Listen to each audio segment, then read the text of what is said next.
واہ واہ واہ. جس دین کو دیکھے وہ کہتا ہے میں ہادی ہوں، جس مکتب کو دیکھے وہ کہتا ہے میں ہادی ہوں، جس مذہب کو دیکھے وہ کہتا ہے میں عالم بشریت کے لیے ہادی ہوں. تو یہ مسئلہ ساری دنیا کا ہو سکتا ہے، ہمارا نہیں ہے، اس لیے کہ ہمارے پاس اصول ہے، واہ واہ. ہمارے پاس ضابطہ ہے، سبحان اللہ. ہمارے پاس معیار ہے. ہم نہ کسی کو ہادی بناتے ہیں، نہ کسی کو ہادی مانتے ہیں.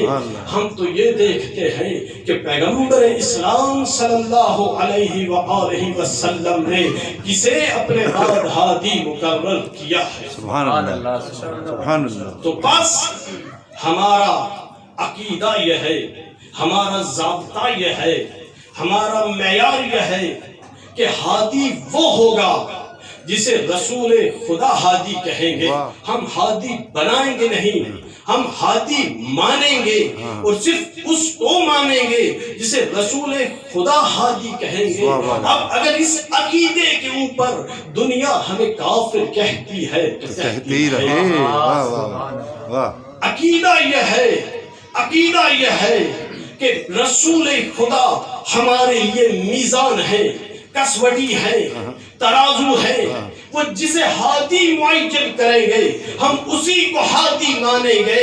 اب اس عقیدے کو اگر کوئی اپنے عقیدے کی توہین کہتا ہے تو اسے اپنے عقیدے کو سمجھنا چاہیے کہ رسول کی ذات کو وہ معیار سمجھتا ہے یا نہیں، یہ اس کا مسئلہ ہے. لیکن ہم جو اپنا عقیدہ بیان کر رہے ہیں اس میں تو ہمیں آزادی ہونی چاہیے. دیکھیے عیسائیوں کا عقیدہ ہے وہ تثلیث کے قائل ہے.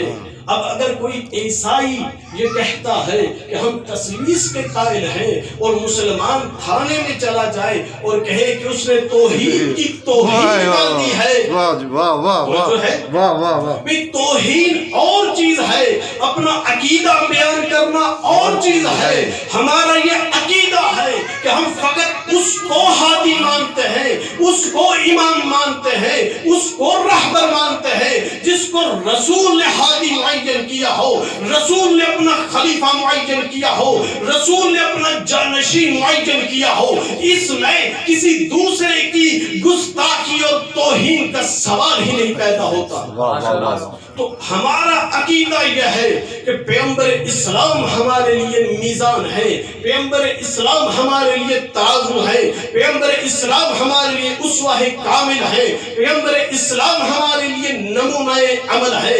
تو اب اس عقیدے کی بنیاد پر ہمیں اگر کافر کہا جاتا ہے تو اس سے کوئی فرق نہیں پڑتا. لیکن یہ واضح ہونا ضروری ہے کہ عقیدے کا اظہار ہر انسان کا فطری حق ہے.